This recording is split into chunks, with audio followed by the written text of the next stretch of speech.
Maria, welcome to the program. Hey, you got Ow. Thank you, Steve. Thank you. Happy to be here. How did you get into the theater? Well, it's interesting. I've always loved theater. I've always loved live performances of any sort. And years ago, I had moved to Texas, and there was a little community theater near where I live called Playhouse 1960. Yep. And I had been driving by there quite a few times and thought, I'd love to go see a production there someday. So I finally picked up the phone one Sunday and called, and I got the voice recorded message that said, it was My Fair Lady. Okay. The tickets for My Fair Lady, leave your name, number. Right. For our next main stage production auditions, Jake's Women by Neil Simon. And the audition was that day about an hour and a half later. Right. And I looked at my watch and I said, I'm going to go to this audition. And I did. And I auditioned and it was fun. It was a great time. And I did not actually get cast originally. Okay. But as I was driving home, and I was a little disappointed, but I thought, well, it was my first, maiden venture there. It's okay. I didn't get cast. And so I didn't even make it home. Probably it was a 5-minute drive. And I'd get home, and at that time we didn't have cell phones. So my landline rang. And I got the call from the director at the time, Quint Bishop, who has since become a great friend. Right. And he called and said, I know I didn't offer you the part originally, but the lady I just did offer it to, apparently she has some conflicts. You were my, second choice. Would you like to do it? And I said, absolutely. I didn't even think about it. Didn't even. And then the rest is history. So I got cast and did that part. And it was wonderful. I played Edith Hassenberg, which is a New York psychiatrist, and if you know the play, which I didn't know it at the time, it was not a typical Neil Simon, but it was real fun. We had a great time, and then from there, it just, as they say, got into my blood, and I loved it, and the next one did a musical, South Pacific, which is the only musical I've ever done. I was in the chorus. You're kidding? That's the only musical? Only one, yeah. I'd like to do more, but I just haven't had really the opportunity or the time. But it was a lot of fun. Met a lot of people there. The cast was probably about 60 or 70 people, so it was a real nice way to get to know a lot of folks at once. And then from there, just went on to do different shows and expand into different theaters. Although Playhouse 1960 always holds a special part in my heart. This is the first one, but.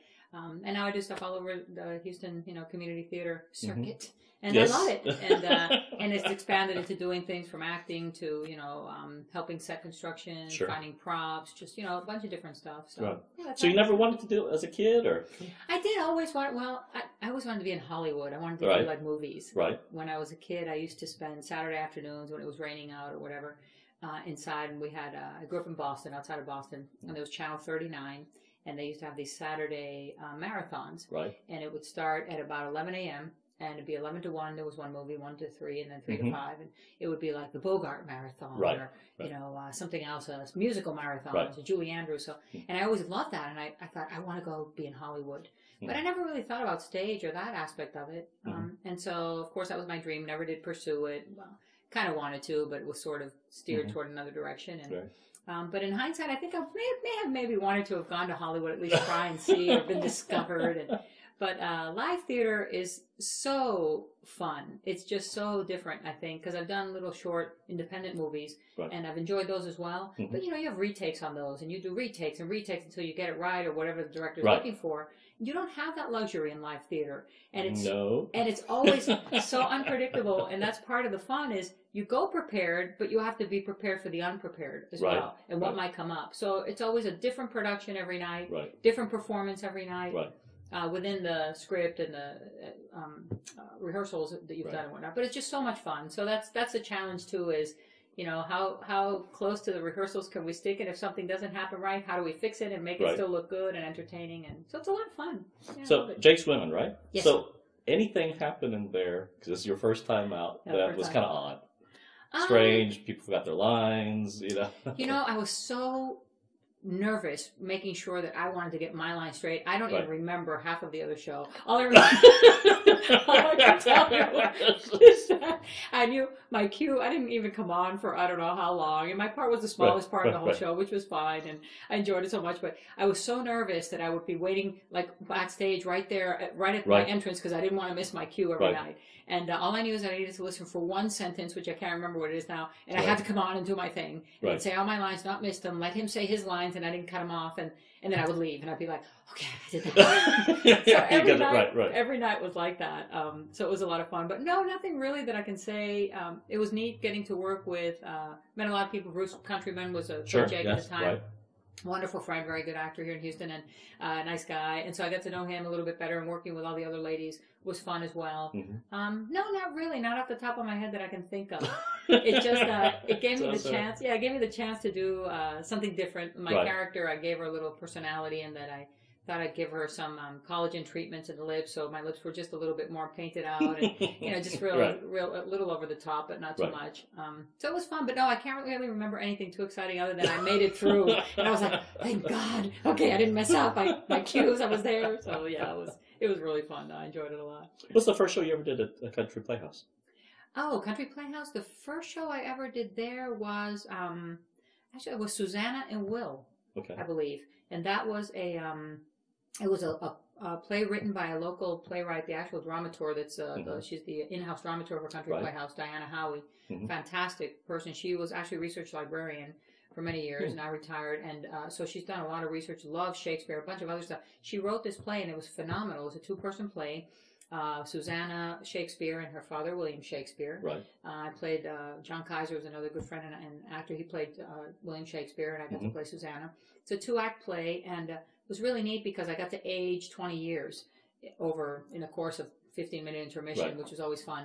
And it's very biographical in talking about how Shakespeare wrote his plays and the imagined relationship that existed perhaps between the daughter and Shakespeare, which was a little estranged because, if you know or don't know, he left his hometown to go to London and pursue all of his writing things and whatnot, kind of abandoned the mom and the 2 kids, and there was speculation that he had lovers in London, of course, and sonnets written for that. So it's just really, really well written, really neat, and it had to do also with his plays, the collective works of all his plays, and the props in it were fantastic, and it was just really neat. I got to do different accents and different parts because within the play, she acts out some of his plays, sort of, because she's an aspiring actress or thespian herself. So it was really neat. I have to say, though, one of my favorite things was the dresses that I got to wear. They were these, period dresses, very Shakespearean, very, I actually wanted to buy the one that I had. That was the first. I put it on. It was when she was the younger Susanna. It transformed me into this I just felt like I was in a whole different world with this big old hoop skirt thing and a tight bodice, and it was actually made by students at University of Houston in their costuming department. I was the first one that ever wore it, and it wasn't made for our show, but we had gotten it borrowed from them.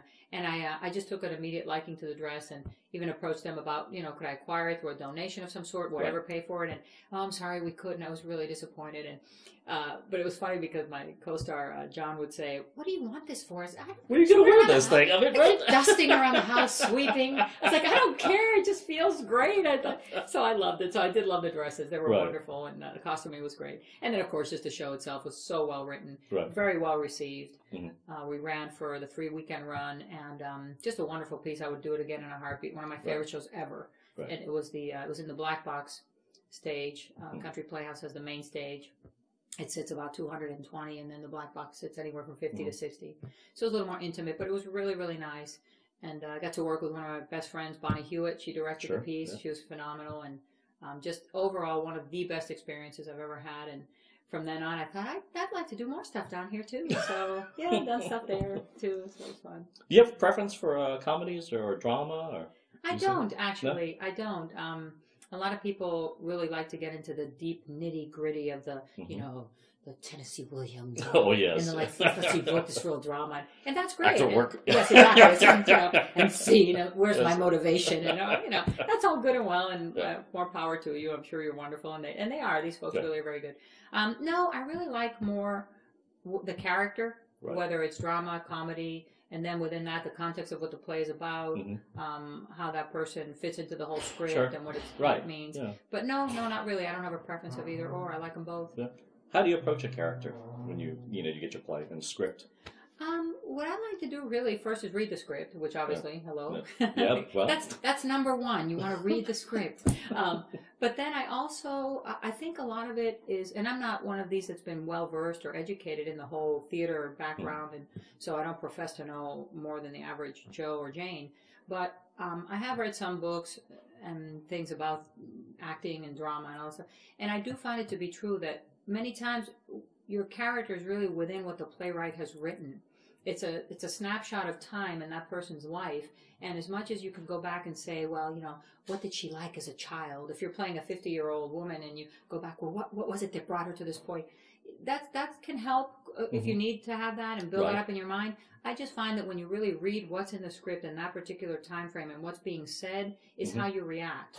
Because while I do believe we're all formed from experiences we've had in our childhood and former, you know, years, I also think that we all have moments, windows in our time where we don't necessarily rely on all that stuff. It's an as-now moment. It's how you react at that moment. It's what that person's doing to you that you react. Because so many times we've had situations, and I know I have in life, I go, I would have never said that. Why did I say that? And so, because it's a reaction to what somebody else did at the moment, and that's how you felt. And I kind of feel, that's how I approach it. I just look at it and read it, and then I also like to talk to my fellow actors and find out how they're seeing their characters and what they think fits in. But it's more so for that particular moment in time. If it's a family, I'm playing a daughter of somebody, the person who's playing my father or mother, at that moment I may say, you know, where are we at right now, like as a family in this moment in our lives? Not necessarily what we ate for breakfast when I was 12, kind of thing. So that's sort of how I approach it. I just really read the script, read what the playwright's written, kind of see where they're coming from in that particular story they want to tell for that window of time, and try and do the best I can. Do you have a favorite author? Not really, no. Really. I will say that I have gained a lot of respect, and I really like Edward Albee, believe it or not. Oh, really? Folks, yeah. Kind of, I know. Weird. Very weird, and I'll tell you why I even think that, because I like pretty much all the scripts I've written, I think, have something in them. And Edward Albee, I always heard, was a little bit off, a little weird. Some of his stuff is. And I had the opportunity to do Seascape at Country Playhouse. Was one of the other shows. Yeah, I really enjoyed it. And when I first got the script, I read it and I thought, what is he saying? I was like, what? It was on and on. I thought, this is just not good. But as I read more into it, and I realized some of the cadence on how the sentences were structured and what he was trying to say, again, relative to what was happening in the show, I really, really, really learned to love it and enjoy it. And I just embraced it to where I really like Edward Albee. I like a lot of his stuff. And I don't know, maybe at the moment a little light bulb went off, but I really do like his work. And a lot of people don't. And I say that not for any other reason other than people like, really? I have the same reaction. Really? I was like, yeah, I really do. I think it still is excellent. So that's one thing that just pops in my mind. I didn't think I would ever really like some of his stuff because I had read it to begin with, and I thought, what is this? But as I got more into it and understood it, I was like, I totally get it. This is brilliant. So I really, really enjoy that. Yeah, but otherwise, no, I really like every show I've done, all the different authors. They all have something to offer. I try and stay away from the sort of, or I don't particularly care for the kind of edgy, let's do something so edgy and avant-garde that nobody understands it kind of script. Because if I really can't understand what I'm doing, I don't think anybody else can understand what I'm doing. So those I kind of steer away from. But more the traditional ones or even more contemporary ones, as long as they have a nice message or something that makes people stop and think, that kind of stuff is very interesting to me. Have you ever seen plays or even musicals at other places, say Boston, New York, or whatever, that you say, I got to do this? Someday, I've got to do this. It's funny. Maybe, I can't remember any off the top of my head that have really captured my attention to say I'd like to do that. I definitely wouldn't turn away any type of script to look at. But no, I can't think, because every time when I go to see a show, I don't necessarily go thinking, how could I do it? Or what part would I play? I try to watch what's being done and look more at, gee, that was so well performed, or that was so real. I really left thinking, I believe that person was dying, or that I believe that person found this message in their life, whatever it was. So I don't really leave thinking, I could do that, or I'd want to do that.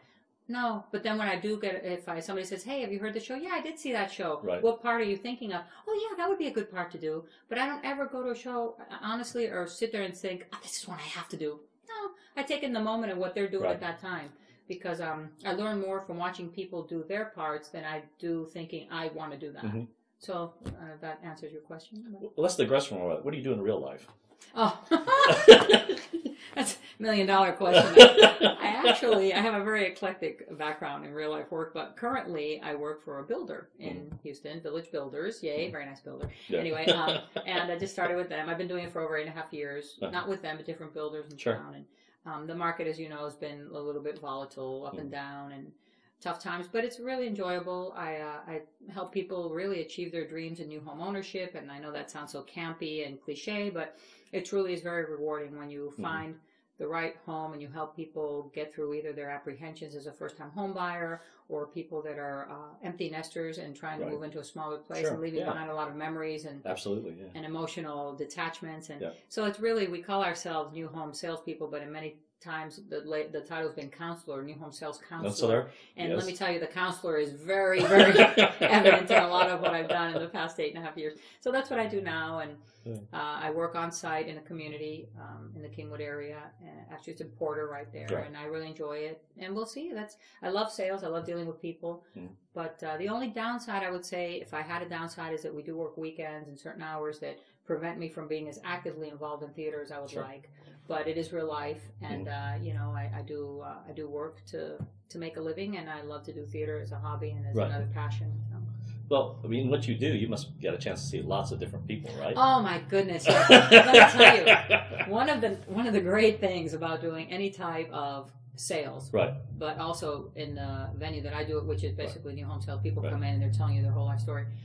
More than once, I can't tell you how many times I have archived an individual mannerism or somebody's speech pattern or what they look like, and I'm thinking, oh my God, I'm so have to remember that next time. I see a character calls for this or calls for that, and a lot of times I have drawn from memory when I think, oh God, this is perfect. This is exactly what this person. I remember this guy or this woman when she walked in, and this is how I'm going to do it. It's a great. You know, they say, what is it? It's the life is a stage, and we're all just really players, right? Yeah. I'll tell you what, I live in the stage. I live in a Broadway of stages for sales, because you will find out a lot of things about people that are very helpful. You know, and if you can apply it and mimic it or reproduce it in some way, shape, or form, alter it, tweak it a little, so the names of the innocent can be protected. But yes, I do. I do see a lot of people, and I love it. It's great. Has anybody ever seen you use any of these mannerisms and said, wait a minute, that's me? I don't know. They may have. Nobody's ever approached me with it. But you know, it's funny. Yeah, I don't know that they have. It's funny because I think we all have the tendency to not recognize a lot of ourselves. Oh yes. Even when it's being done face front, and you know, if you have friends that have ever you know tried to mimic you or make fun of you, and you're just like, what are you doing? It's you, and you're like, I don't do that. So I think it may fall into that. But no, I haven't had anybody come up and say anything. Thank goodness. So yeah. Hopefully, if they did, it would be in a very nice way. It wouldn't be, you know, what are you doing? But no, it's never happened. What's the first show you ever did at the Crighton? Oh, at the Crighton, it would have been Christmas Bells, I believe. Really? That's the first time? Yeah. I think it was Christmas Bells, yeah. It was in 2008, and I think it was Christmas Bells. I have to think a minute. Can't remember some days what I had for breakfast, but yeah, I think it was Christmas Bells. I loved it. Great show. Oh my God, I just loved it. What a wonderful, wonderful cast, a great crew. And I'm not saying that because you were involved. No. It was fantastic. It was a great time of year. You know, the Christmas season. The script is hilarious. Yeah. Still very contemporary. It's one of those things that's timeless. It'll apply whether you do it 10 years from now or 50 years from now. Right. The personality, the family dynamics are the same. It's not often that I get to be, you know, on stage pregnant with twins that are a month overdue. So just the actual costuming, and that was fun. That was so much fun. I played pregnant one other time, I think, when I did Same Time Next Year. But really, Christmas Bells was my favorite time being pregnant. I couldn't even see my feet for real. And while I didn't have all the problems and symptoms that women do have when they're really pregnant like that, I totally just could relate with not even being able to sit down and do stuff. My heart went out to a lot of the women who do, you know, have these pregnancies that are overdue or whatever. But so I loved it. It was wonderful, great experience. It was so energizing to see the audiences really enjoy it. And so, I mean, the Crighton has such a huge capacity. I had never performed in front of that many people at once, and it was just so energizing and so positive. It was wonderful. Yeah, I loved it. I could do that show all day long. It was so much fun. So, well, you know, sometimes we get these comments from actor friends that they don't like to do stuff at Christmas. Right. Because it interferes with their Christmas. Yeah. And I can understand that, but I always think that it's, you know, this gift you get to give to the community. I mean, what better time? Absolutely. And the busy time of year, people are stressed out, you know, and they can forget what the season's all about, and you give them the gift of laughter. I don't think there's anything better than that. Absolutely. Really. I completely agree. And it's funny because I think when people start taking into account that you're doing it for fun, if you're going to do it, just do it for fun. Don't do it because you're expecting anything, and just have a good time with it. Christmas time is a wonderful time to do it. I would like to do more Christmas shows, actually, and it would be fun to, except I'm out of town a lot during Christmas, so I can't commit as much. But I agree with you. The season is so wonderful, and the payback, I remember with Christmas bells, people afterwards, we go outside and kind of say hi and thank you for coming and whatnot. And all the comments were just the energy that walked out of that theater was so uplifting and so, I think it permeated the entire city of Conroe for at least a couple of hours. People left here just so happy and thrilled and just in the season and in good spirits. So I completely agree. Christmas is a good time. It can be sometimes a stressful time for folks who have kids and all that, and I understand. But I agree with you. There's nothing better than doing a show during the holidays when everybody's pumped up or just needs an extra pick-me-up or reminder of what the season is really about. So I enjoy it. I love it. Yeah, I love doing seasonal shows if possible. You can do that. How did you discover Theater Suburbia? Theater Suburbia. Yeah, how did I discover them? They were actually, because I knew them when they were in the old facility off of 43rd. Right. And I think I drove by there and I saw a little theater and I was like, oh, another, because I swear I'll drive wherever and all of a sudden if there's anything theater related, my eye goes right after it. So I'm pretty sure I drove by them and saw them. And then I thought, okay, I looked them up and they had either a website or I got their information. And then I wanted to see a show there. And then I had another friend who I met through some other theaters at the time, Laura Schleck, who's wonderful. And she does her 48-hour film festival, really super lady. She was directing a show there and asked me to come and audition. And said, you might be interested. And so I did go and audition. And I never did hear from them. And I think they lost my little sheet or something. And then I didn't do so then I knew about it through that. And then I went and saw some shows. They're fabulous, really fun shows. Yeah. They do a lot of neat stuff. A lot of originals. Yes, a lot of original stuff. And then they've since moved over now to Way West Street. I forget something like that address. And built a brand new little facility in there. Wonderful seating. They do some real fun shows. And I think they're doing a melodrama now, actually, through I forget when, now in August sometime. But it's a fun theater. And Doris is in charge, and Elvin, two lovely people. It's just it's a good little community theater. One of the oldest, I think they claim to be the oldest all-volunteer theater. Is how they claim it, because some theaters now are, they do have certain positions like maybe tickets or something where they have to pay folks to do something on the ticket side. But these are all volunteer, so nothing that they do is paid at all. But yeah, wonderful little facility, great group of people. Yeah, I didn't know you knew. Yeah, of course you know Theater Suburbia. Of course, we saw you in the show. Oh, that's right. Hello, good morning. I'm telling you. Who are you and why am I here? Welcome to my world. That's right, KOLD. KOLD, yeah. Yes, with Bunny Hartman. Barbara Hartman directed it. Fantastic lady. And it's funny because I met her at the Theater Southwest. Right. And she was either doing a show, I forget how, but we were out in the lobby chatting about something. She was off on one side of the lobby, I was on another with two different people. And all of a sudden she said something about Newton, Massachusetts. And my ears perked up because that's where I grew up. Outside of Boston, Newton, Massachusetts. And Newton, Massachusetts, oh my God. And so she's from Newton. So I thought of all the gin joints and all the towns in all the world, how do we both end up in Texas, in this little mini lobby of a local community theater? I haven't heard anybody say Newton, Massachusetts since I left Massachusetts. So anyway, we bonded there. A super lady, and her and her husband and her kids, wonderful. But so she directed us in Theater Suburbia KOLD, which was a fun show. Right. It was sort of like Cheers meets I don't know, Fargo. Right. It was sort of a combination of a small bar and the whole thing. It was a lot of fun. Got to work with some of my friends too, which were great. And my part was real teeny, but I loved it. I just stood up and sang these weird jingles that were written in and totally, non-sequitur type jingles having to do with the marketing of the radio station. But that was a lot of fun. And I actually had to knit. My character, I decided my character was just going to be sitting there knitting because I just couldn't sit there doing nothing. Right. So I knitted, and I actually have a blanket that is probably, I'm not kidding, I think it's like 6 feet wide by 8 feet long. Oh, jeez. Yeah, I did 4 different panels, and I've since put them all together, and now I have this throw that I use. That you knitted while you're on stage. I thought it was hilarious. It is hilarious, and every time I look at it, it brings back memories, so that's real nice. Great. Yeah, Suburbia is a great theater. Theater Southwest is another great theater. Absolutely, yeah. Have you done it at the Festival of Originals? Have you ever done that? I did. One of the first times I did it. I've done it twice. 2007 was the first time, and it was a piece called Under the Oleanders. Okay. And it was actually with gentleman, John DeYoung, who has since moved to Central America, retired or whatnot, and then Kevin Kretz, or K.R. Kretz. Yes, K.R.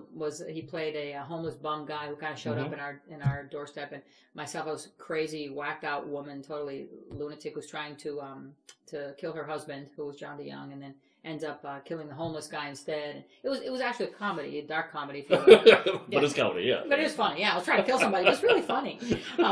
So that was fun, and Ananka Konitz directed that. Sure. Yeah. And it was with the Festival Originals, which are the 5 shows they pick every year from, I don't know, gazillion submissions. Right. So that was real fun. That was my first time at Theater Southwest. And then I think it was 2008. Yeah, the following year, I think I did it again with the Taser show, Simply Stunning.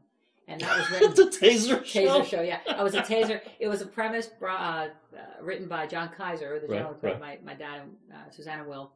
And he's also a playwright. And he wrote this piece, and it was sort of a Tupperware party, but for selling tasers for women.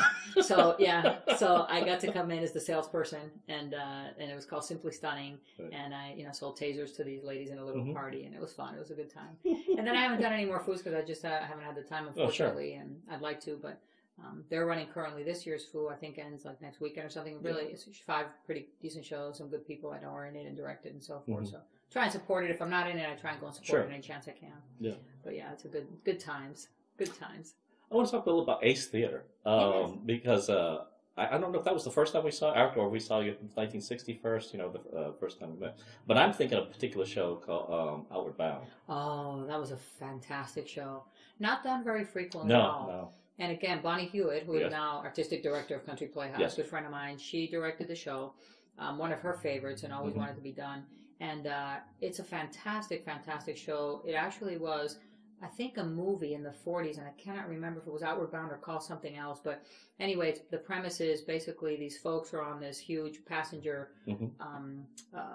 cruise ship, and they're headed somewhere, and you're not quite sure where, and you don't know if it's heaven or hell or what. There's implications there about death, but it's all done.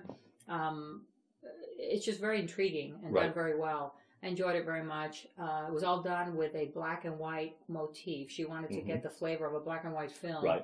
So the whole set was just done in black and white and some deeper grays. And it was really, really neat. I also worked with a good friend, Leona. Yes. Hosberg, who's wonderful. And I think I pronounced her name right. Sorry, Leona, if I didn't. But anyway, she's wonderful. And in fact, she's in your Cinderella collection now. And I've done some other stuff with her too. She's fabulous.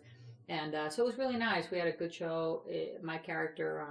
goodness, I can't remember her name right now, but she was a stuffy upper lip British, so-called wannabe climber, social climber. And then you kind of find out that she's not everything she pretends to be.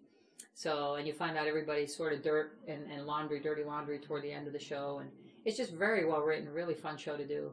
Yeah, and that was at Ace Theater, which unfortunately is now no longer in... Yes. Now defunct, so to speak. Yeah. But good times, good memories there too. Yeah. And a lot of good people have come from Ace that are now working in other theaters and other capacities. And we all kind of help each other out and network within the theater community, which is nice. So it's good to see that they're still involved in theater. Yeah, I guess we talk about the greater Houston theater scene. Really, even though we're so spread out geographically, most people know each other. Not everyone, but you know a lot of names. Yeah, it has become really a small family, if you will, but still large in terms of numbers. Right. There's a lot of which I like to see and which I was real happy about. I call it cross-pollination of the theaters. For many years, when I started with Playhouse, when I did the Jake's Women, a lot of people were very much staying just within their geographic areas for theaters, and you would see the same people if you went to Theater Southwest, same group of people in the same shows. Same thing with Class 1960, Ace Theater, so forth. And throughout the years, because people have kind of gotten to know each other better, gone and auditioned, and it's been really nice. There's a good core group of people, and now they do stuff all over the place, all over different theaters. That's great. Absolutely. And there's also new theaters popping up with some... I know, all the time. And so it's good to see. It's always good whenever there's growth of art and things like that. So, yeah, it's a neat little theater scene, neat little theater family. You want to travel to? Oh, God. Where don't I want to travel to? Where don't I want to travel to is the question.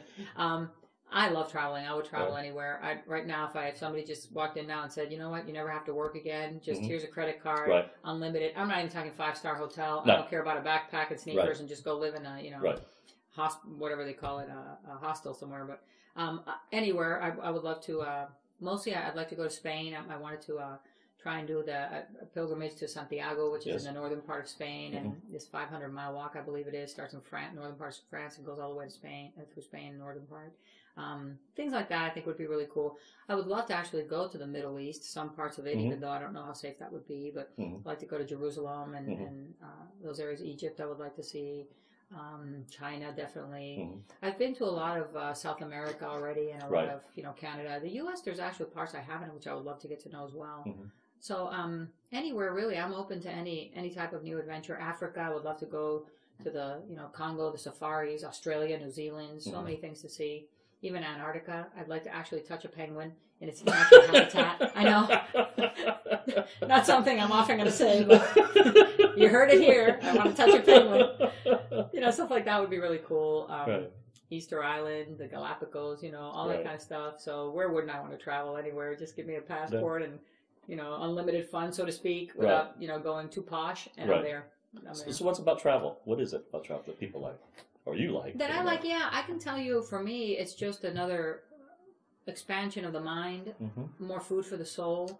It's like a buffet, a never-ending buffet of knowledge and experiences and sights and smells and the things that you don't see in the backyard of your home that you wouldn't see within a 5-mile radius of your house. Not that there's anything wrong with that either. There's a lot to see in that radius. But I just think the more that you expose yourself to and the more things you see and do in life and different experiences, the more point of relativity you have as to where you are and who you are and how well you have it or how well you don't have it or what changes you have to make to get to where you want to be. So any exposure you can have outside of just your own little space is, I think, fantastic. And plus, there's so much history. I mean, my God, where do we all come from? Where did it start? How do we get there? It's the age-old, the same issues you and I had, I'm sure they had 2,000 years ago to some degree. Maybe not carpal tunnel from typing and maybe not thumb thing from texting, but for all the other stuff, human nature is human nature across the generations and centuries. So when you see certain places and certain things and you say, my God, that's where that happened. That's where, where I read about, he conquered here, or this was the castle that they stormed, or things like that you actually see tangibly. To me, it feeds my soul. It's a whole nother diet that you can't find in a grocery store. Absolutely. So that's kind of why I love to travel and see different places. Do you like to write? I do actually, but I write best when I have some type of inspiration that comes from frustration sometimes, or from anger sometimes, or from that's when I find I delve into these things and I just start writing. And I'm like, oh my God, this is really good. I really need to keep writing. But then it'll pass. I'll get it out. I'll put it on paper. I'm like, okay, I'm done. It's there. It's all right. So I do like to write, and I have thought about writing maybe a play or a novel or something at some point. I really have. And I used to keep a diary, not as religiously as I'd like to, but I did when I was younger for many years. And I've actually started one numerous times throughout my throughout my life. I mean, I have probably 10 diaries. One diary, but I've started it 10 times. 10 times. So I find books and stuff that I've written in different places in my home, and I'm putting them all together. But yes, I do like to write, actually. And I think the written word, and if you get just the right word to get your point across, there's nothing sometimes better than you find the right exact word that encompasses exactly what you're trying to say, and people get it. That's very rewarding. So, I do like to write. I would like to possibly look into that avenue in the future sometime. Maybe write a play or write a novel or something like that. So right now the writing is just for you? Just for me. Yes, just for me. Yes, just for me. It's not quite ready for prime time television at all. Yeah, and I understand why people say, oh, no, I can't have anybody read that. Because it really is a part of you. You're exposing. It's a very vulnerable aspect of someone's personality when you put something in writing. And it's very private and can be something that you really want to not necessarily share with everybody. So, and I kudos to those people who can just, write everything, comes out wonderfully, and they're ready to put it out there and have everybody read their soul and open their lives. I'm not that necessarily open. But well, maybe that's not the best thing. I was going to say, and then again. Because, we get a lot of plays submitted to us. And we try to be very nice, shall we say, because they're really awful. Okay, and I think that maybe it's too detached. Maybe it does need to be something that they're given a piece of them. Well, I agree with you completely. I think people think, oh, I can write a play. It's like when I've seen productions and I've seen people doing certain parts. They're saying the lines, but they're not being the character, and they don't, because they don't have the either understanding of it, or they're very self-conscious about maybe how they're going to appear to other people watching. You have to just forget it and just be that person. The best shows I've ever seen, I can see people who I know very well, and I'll see them do a part, and I'm like, I didn't even realize that was you. Right. Which is the best compliment I think you can ever give anybody. Exactly. It's the same in writing. You have to be willing to open yourself up and really put out there what you're wanting to say, because if not, it's just sort of an exercise in word dumping. Yes. It's sort of same thing with line dumping, and yeah, that's why you probably cringe something. Oh, this is my piece of art. Well, not really. You haven't given it your all, have you? Nobody really wants to hear about the day-to-day stuff. People want to hear about the stuff you're not willing to share in the open. That's what makes it interesting. That's exactly right. And you have to be secure enough to be able to want to do that without worrying about what the consequences will be. That's right. Or how people are going to feel. Yeah. Or we all do the same thing every day. We get up, we get dressed, brush our teeth, hopefully, most people eat, do whatever. And it's like, okay, nobody wants to hear that. We all do that. Right. We want to know, why you get up and, I don't know, scrub your toes with borax or or eat, I don't know, snails for breakfast covered in chocolate. That's something different. So, yeah, I think that's why probably some of the writing, and some of the writing I've seen too, I'm just like, what were they thinking? It's like, nobody wants to read this anyway, but yeah. That's interesting. You say, when you go to, you actually seem to enjoy watching a play and don't get too analytical. Most actor friends, when we talk to them, so they can't go watch other plays because they start to think, I wouldn't do it that way, or is that way. I mean, even when we watch it, we try to think of it in two bins. One, I'm just here to support them, enjoy the show. Right. It is what it is. Okay, and take it as a gift. And the other part is, okay, if I were asked to do this, well, how would I do it? Right. Sometimes there isn't anything to, differently, but always try to do shows that are a little bit more pushing the envelope. Right. The more concern is about, oh my God, are they going to get away with saying that, rather than, hey, let's just focus on what the real message is trying to be. Right. But I also think the flip side to that is that because there is sort of that self-imposed censorship, you do find sometimes these shows or art pieces or whatever that come out that are just so blatantly done for the shock effect. It doesn't really have any substance or art message to it, rather than just I'm doing it to see how much shock value I can get, and that's art, and I can say this word on stage because it's never been said before. How does that add to the production? How did that add anything? I think I could have seen. It's a fine line. Exactly. I see that sometimes on Broadway, where the first opening scene of the act is something just to shock you. Exactly. It may be nudity, it may be just whatever, okay? But it's just to shock you. Right. And, okay, fine, yeah, whatever.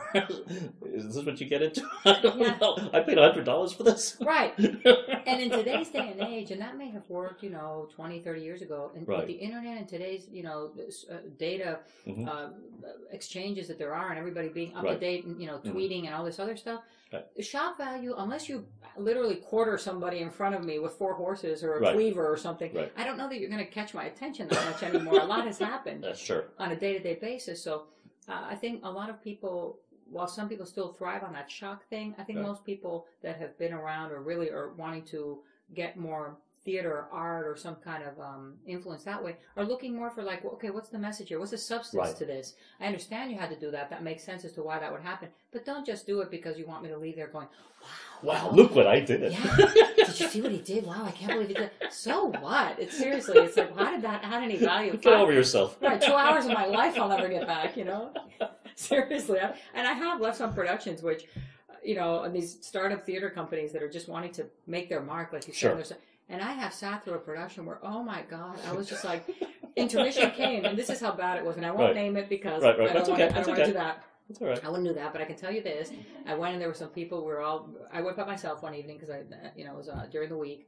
And there was a guy who I was chatting with next to me and whatnot. We both enjoyed it, or we were talking to each other. Yeah. Oh, yeah. Okay. And so the show started and everything. I came and intermission came and we looked at each other and he looked at me and he goes, is it over? And I said,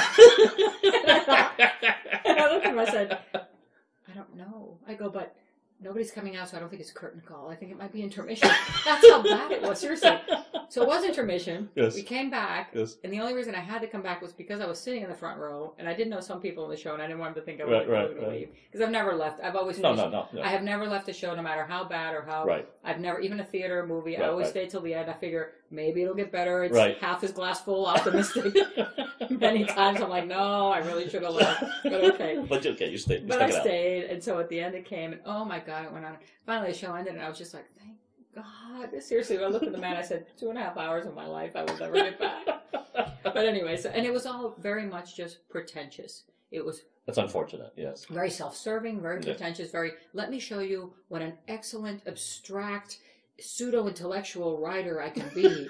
You know, it's like bring a guava fruit to life and stuff like that. That you're just like, okay, either I need extreme amounts of alcohol to make this make sense, or this needs to stop now. So anyway, yeah, sometimes it works better too. Yeah, so there's the flip side to that whole artiste thing. But yeah, it was pretty funny. So. But no, there's some good shows that happen. But overall, I think in the world, the rest of the world sees art and expression and theater a little different than they do in the U.S. Oh, absolutely.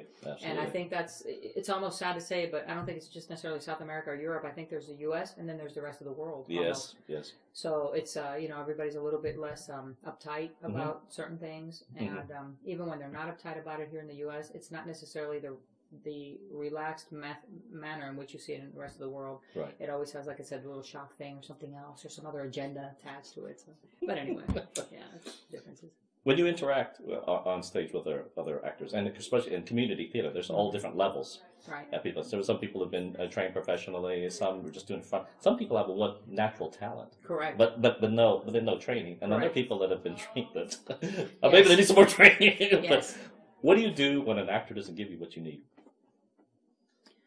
You know, I haven't, no, I think I was going to say I haven't really experienced that, but there were a couple of cases where the only obstacles I've really encountered are folks that don't remember their lines. And that can be extremely stressful in the sense that you're waiting for a cue and this person has no idea what they're saying, or they're paraphrasing it so badly that you're like, what show are we doing and who are you? I've had that happen on a couple of occasions. So that's been very, very exasperating. Yeah. What I have found works for me the best is, because you can see that pretty early onset in the rehearsal process, whether or not this individual or individuals are going to be capable of delivering. And not necessarily because they're not trying their best. Lord knows everybody puts their best foot forward and tries everything they can. Yes. Some people, like you said, just don't either have the innate ability, or they don't have the memorization skills to finally come, or they freak out at the time when people in front of them happens. When you get on stage. Blank. Yep. And so, not to say that I have never done any of those things. I'm not perfect either by any means, but I have found myself having to learn their parts as well. Right.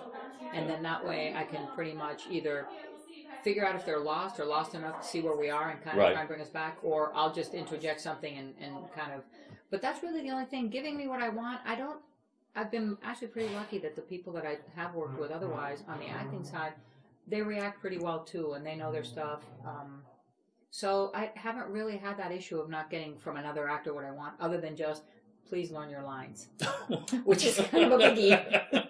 For those of you who've done it, it's a little bit of a biggie, but, there's nothing more you can do other than learn their part as well. Yeah. And sort of reel them in and try and say, hey, woohoo, we're over here. We're in Act 1. Woo! Well, you work tech too, and tech live and die by lines. Oh my God. Yeah, I was just like, where the hell are we? Yes, and I've done tech only a couple of times because it's not my forte, as you well know, and I get freaked out in tech, believe it or not, but you're absolutely right. I've done some shows where I'm just like, where the heck? Oh, that's where they are.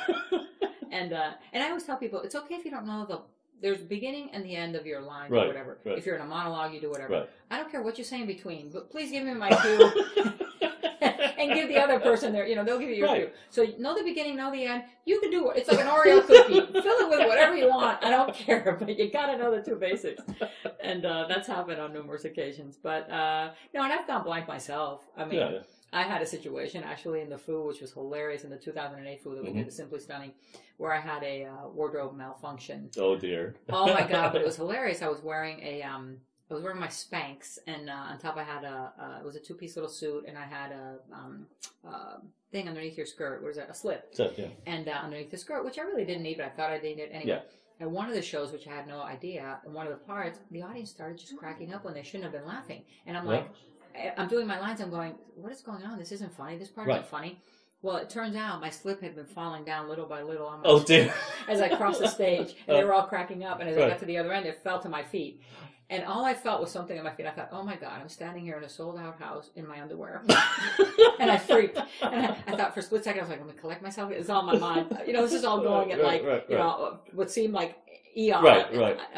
And it was all split second. And I looked down, thank God it was a slip, so I pulled it up, tried to fix it. I couldn't fix it. I crumpled it up, stuck it in my shirt part, and just went on with the play. And the whole thing. Everybody loved it. They cracked up. At the end, the director and the playwright came and they said, "Can you do that every night?" I was like, "No." And the folks that were on stage, Cindy Tippins was in the show with me, Kathy Ransom. Yeah.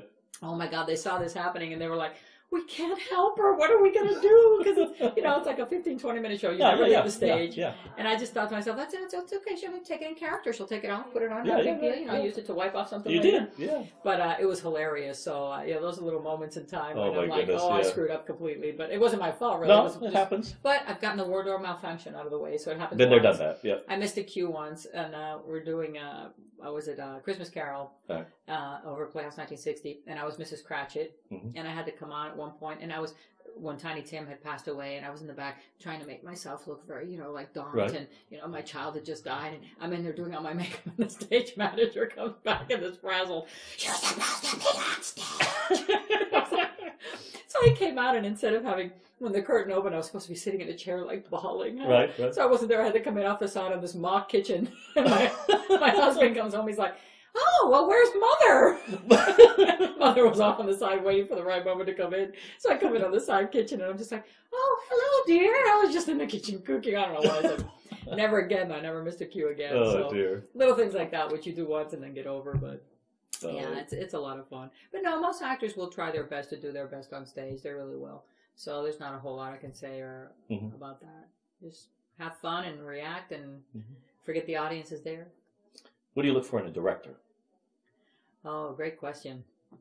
I would say, first and foremost, passion and understanding of the script that they're directing. They really have to want to do the show, and they really have to understand it, have read it, really know about it. Organizational skills in that you have to have a sight for what you want to do for your set. And rehearsal times, respect people's time in the sense that you don't always have to have, if there's a scene where you're not even in it, why even have you there for rehearsal? In other words, stagger it or structure it so that you maximize people's time. Right. And then I would say that's pretty much it. Know the script, have a passion for it, respect people's time. And have the ability to create something from nothing. And I don't know how to explain that. And other than, I'll give you an example who I think is, the best director I've ever worked with, honestly, is Bonnie Hewitt. I love Bonnie Hewitt. Excellent, yes. Phenomenal. She's become one of my best friends. And she can take a moment in a script that has nothing in terms of direction and turn it into an entire little vignette piece within it. When we did Susanna and Will, there was so much that came from the direction. We got so many compliments and, "Oh, that was so wonderful when you did this and your character." And I told them all, I said, that was all Bonnie. Bonnie had the vision to see it. All it was an open slate for me. And she, between the small space we had, pop up here and you would do this and pretend this is a bookshelf and how you would do awesome stuff. So she was phenomenal. I look for that. I like to be directed. I like people to tell you, "I want more of this," or "Don't do this," or "I think you should do this." Many times I've done shows where the director doesn't direct. The director doesn't even give you any notes, really. They just, "I'd like to see the organic flow." Well, I think that's great, but at some point you have to kind of step in and say, "I think maybe if you do it this way or do it that way." Because nobody comes in knowing how to do a character. I don't care who you are. I don't care how long you've done it. I think everybody could benefit from some direction because you're basically making it your show. The director's purpose is to put their vision within that script on stage. So I think you need to listen to what a director is saying. If you don't agree with them, that's a different story. There are ways to say, "Well, maybe I'll do it this way," or "I see it this way." But to just, not have any feedback at all is very frustrating. And then also to constantly be in like shows I've been with folks who don't agree with the director at all. They come in with their own vision, and they question and challenge everything. That's just as frustrating because it's like, you signed up for this. Your role here is to present whatever the director tells you. So. And I can understand the director has to know what they're doing as well. So it's kind of a fine line. But I would say organizational skills, passion, knowledge of the play, and just vision. Have the vision to do it. And then, of course, the hard work that goes along with it. It's not just like you see in Hollywood sitting on a chair with a cap and a baton and, and hey, cut and all this. No, there's a lot of work. The director has to put in a lot of sweat equity to make things work as well. And you need somebody who's going to be dedicated to doing that as well. It's not scared to roll their sleeves up and get their hands dirty because they have to as well. So, yeah, that's what I really look for. Let's talk about community theaters and volunteerism. Because really, volunteers, I mean, they're the lifeblood of community theater. Actually, lifeblood of most nonprofits. Yes. And I know all nonprofits are having trouble in volunteers. Yes. Quality volunteers, how do you cultivate them? How do you retain them? Yeah. You know, how do you even share them for that matter? Because they're a shared resource amongst different, nonprofits. Yeah, it's very true. There's a small pool of people sometimes that we continue to share throughout the theater circuit. I think one of the challenges that we face is that when people come and see shows, it's like when you're on vacation. Right. You see the best part of everything that's gone into that production. Hopefully, yeah. Hopefully it's the best. 9 times out of 10. That's good. But you hope, yes. Yes, you're right. Yeah. But they leave with this enchanted feeling of, absolutely. Oh, this is so much fun. I want to volunteer and help and be part of the great energy that is the final product. Right. Not realizing, like anything else in life, that it takes, a lot of hard work and stuff to get to that point. Yeah. Correct. So, they call very enthusiastically or email, we'd like to volunteer. Oh, excellent. You're thinking, great. So then you start explaining to people what it entails to be a volunteer. And all of a sudden, it's like you're chiseling off little pieces of the fun for them. And it gets down to the core, and you're like, yeah, I need you to kind of come in here and help us build a set and wear your paint jeans or, be prepared to work for 3 or 4 hours in not well air-conditioned, some cases, theaters, if they don't turn on ACs. Or heating, for that matter. Or whatever, certain things. And it's not all going to be fun and games. There's a lot of hard work that goes into it. But at the end, you will really enjoy it, and it will be a great experience.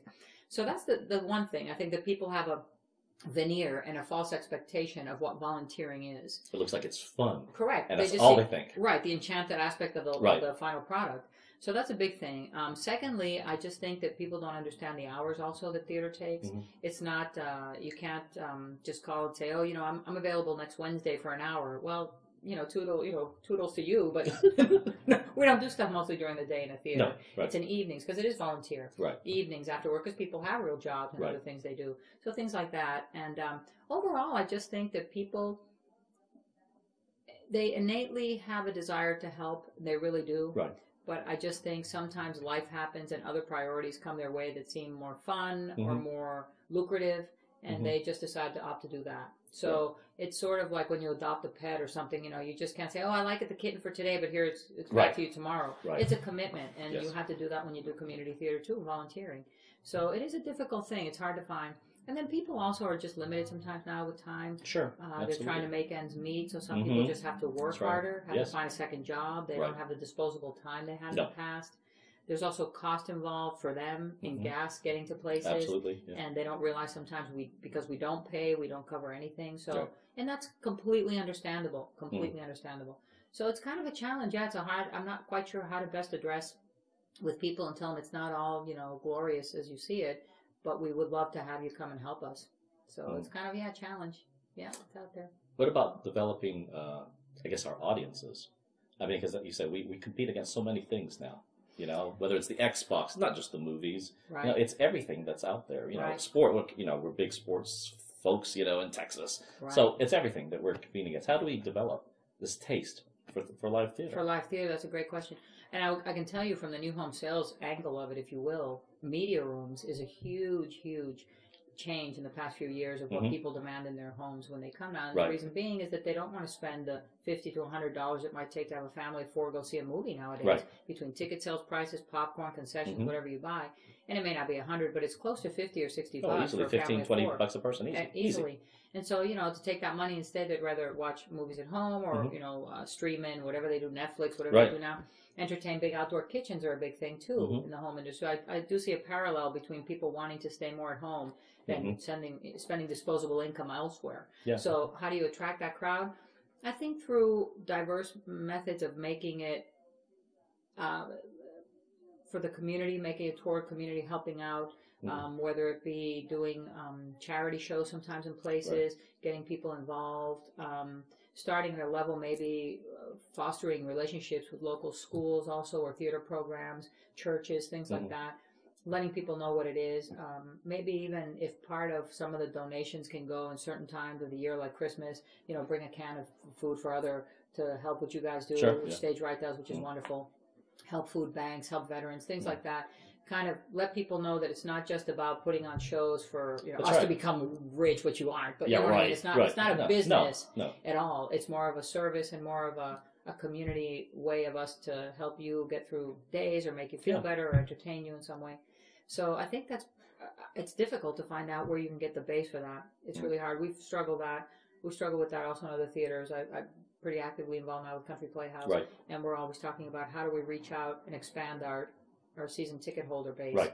How do we reach out to new people that don't even know we're here? Right. And even people, on the internet, this and this. Sometimes you're so overwhelmed with, bombarded with media and with things that you kind of tune out. So where is the best place to reach you and foster that interest? I'm not sure.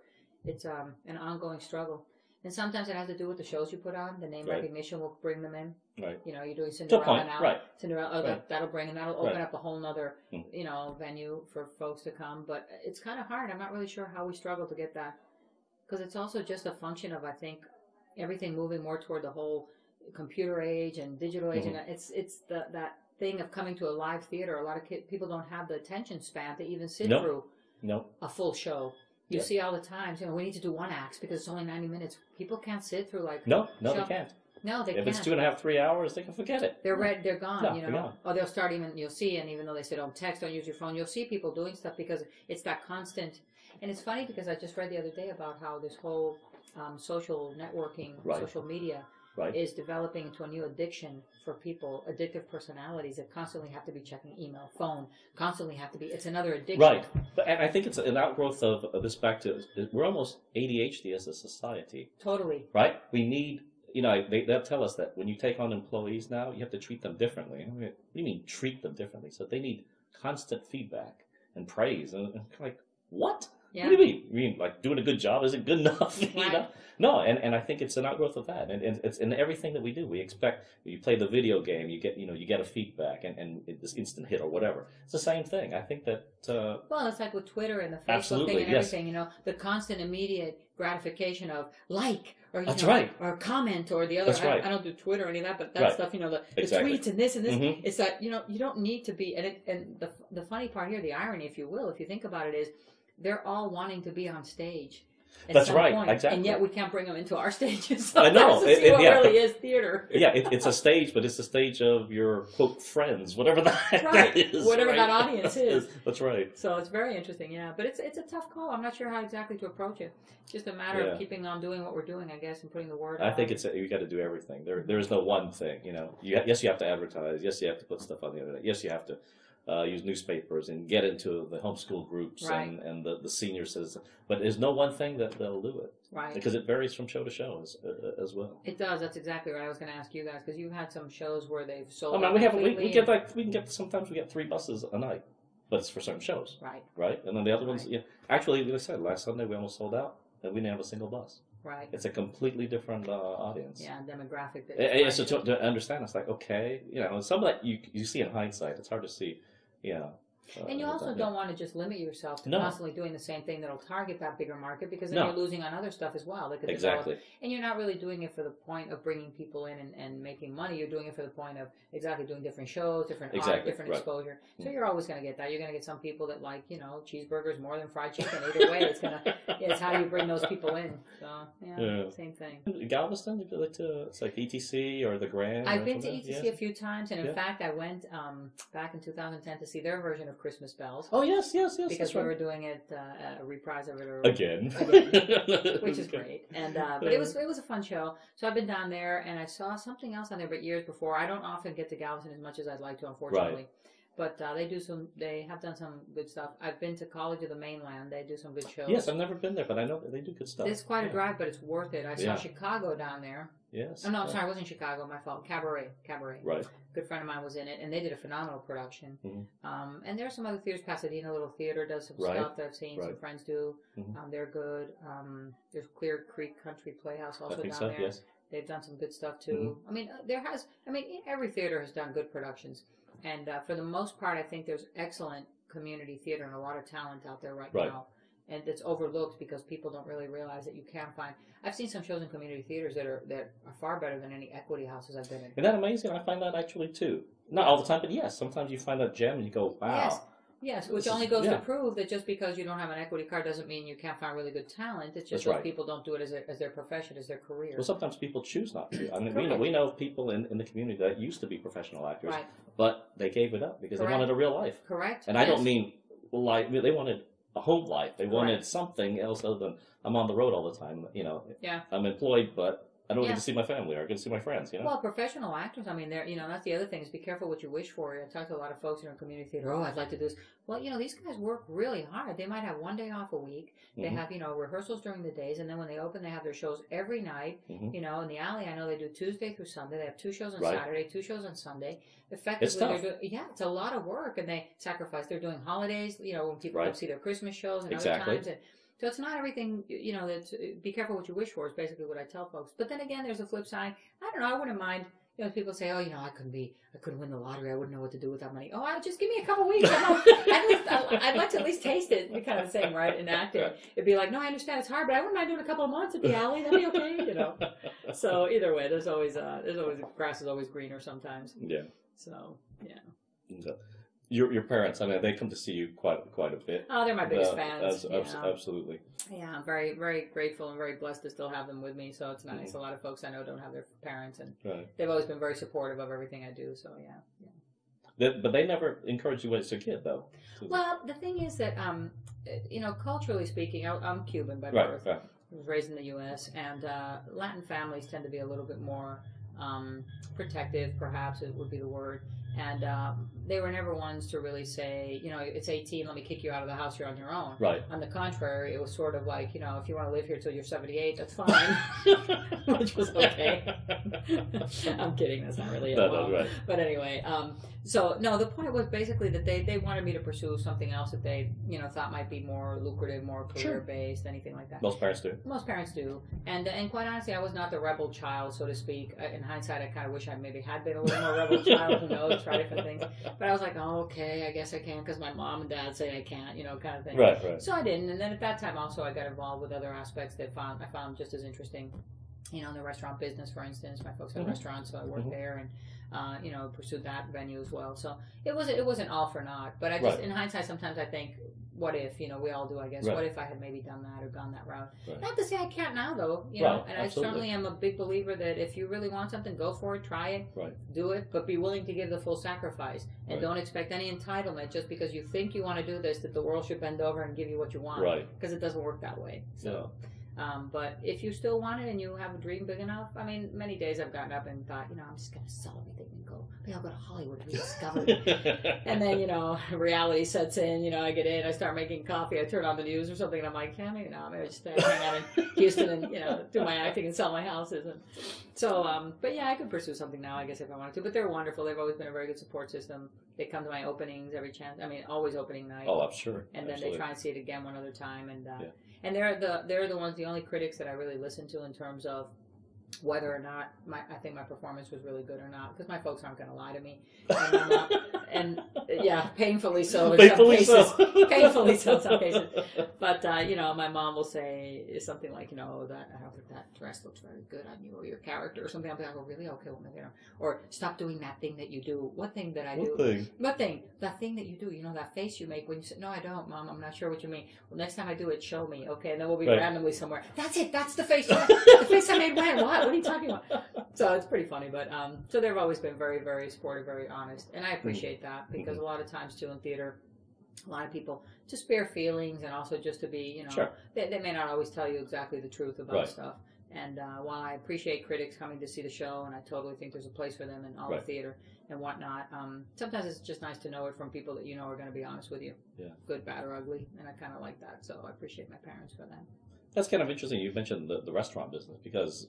I mean, I see, your actor has good work ethic. Oh, and that's always true. But you think about restaurant, I mean, I worked a restaurant too. Those are long hours. Oh my goodness. People say, I want to open a restaurant. You're like, you can be working 80 plus hours a week, especially if it's your restaurant. Oh, more so. It's legalized slavery. I mean, really, absolutely. You get paid to be a slave, but it's a very, very demanding profession. Anybody will tell you. I think it's easy. People say, it's easy. No, it's not. It's kind of the same. That's why I say for volunteers, it's kind of the same thing that you find glamorous perspective people have of, oh, I want to own a restaurant because oh, I'm here and I can drink what I want and serve it. Yeah, there's a lot of work that goes on behind the scenes. So it's not always a finished product. But no, you're right. Any service industry, worked in restaurants, it's a 24/7 really job. You're catering to the patrons, you're catering to the purveyors, you're catering to the employees. You as management, if the dishwasher doesn't show up, guess who's washing dishes that day? You are. So while you can't necessarily do that in theater, step in for somebody, but there have been folks who do with a book in hand what they have to. But hard work, and you work holidays, you work days when other people are, not are wanting to enjoy themselves. You're the one who's serving them. Same thing with any other service industry. So I agree. If you're cut from that cloth and come from that background, chances are you got pretty good, strong work ethic. You have to, otherwise you don't survive. Right. And of course, it's a wonderful opportunity to observe people. Oh my God. I could tell you stories. Oh goodness. People I was room service manager at the New Orleans Hilton for a couple of years. Right.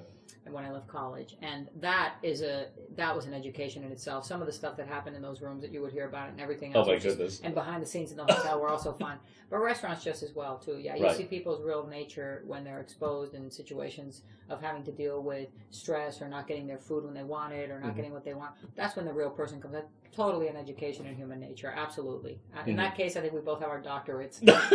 And then some. Like it means anything. But anyway, it means anything, right. Exactly. And then some. Oh my goodness. All right, we get the question we ask everyone. Okay. If heaven exists, what do you want God to say when you get to the pearly gates? Wow. If heaven exists, what do I want God to say when I get to the pearly gates? That's a great question. What would I want God to say if heaven existed? I guess. Would you like to stay here, or would you like to do it all over again? I think I don't think I'd be ready to go to heaven. I think I'd want to have the opportunity to start all over again. And do things maybe a tad different somewhere. I don't know. That's a great question. Maybe welcome to heaven, I guess, or thanks for all you've done, or there's some people here that have been waiting for you. Yeah, we're short a comedian. We need this part. Are you willing to take this part? Yeah. Auditions are like now. Exactly. That's a great question. Yeah. Hopefully I'll make it someday there, so we'll see. It's interesting. There's a line from Potted Potter, which is a Harry Potter spoof that I saw in London. And that's a line they asked. They play Quidditch. And then they asked the losing team, and they said they usually pick 2 kids. Michael got to be a kid one time. Oh, cool. But he was on the winning side. And so they asked the losing kid, would you like this piece of chocolate, or would you like to get squirted with water? And you would think that's a pretty easy question, but sometimes people have to think about it. And they go, well, now, let me make this easier for you. Okay, take the chocolate. I'm going to squirt them anyway. Well, sometimes you're like, wait. What's a trick? It's a trick question. No, it's not a trick question. Take the chocolate. That reminds me of that comedian that was it a cake or death? I can't remember his name right now. And it's like the Inquisition or whatever. It's like cake or death, Cake, please. It's a pretty easy question. It's supposed to be. Yeah, I don't know. What would you like to say if you got to heaven and I don't know. I always tell people, they can be flippant when they get to this answer. The truthful answer is I don't think I'd want him to say anything. Oh. I would want him. We would just look at each other's eyes. I would probably cry, and then he'd give me a big hug. Oh, wow. And then we'd do something funny. Oh, wow. Like I said, hey, let's go. Let's see. No, that's the truthful one. No, the funny one is like, we are short, so few singers. Why don't you come over here? Yeah. Hey, we need an extra body here. Can we go push that around? Yeah. That but I think it'll probably be something that I don't expect, because I think it'll always be that. Yeah. We have our conception of God, and whatever that is, I'm sure it's wrong. And so whatever that is going to be thoroughly thrown. I'm sure I can be sure of it. Well, it goes back to the whole, glamorous thing. We have this vision of what we think it is. Exactly. Wait till we get up there. Yeah, it's like here's a hammer and ruler. We need to set construct. What? What do you mean? Don't you get a crew? I thought it was just what are those guys doing over there? That's funny. Very funny. Very funny. Anyway. Yeah. Hey, thanks for being with us. We'll definitely have to have you back. Yes, I would love to. Thank you so much.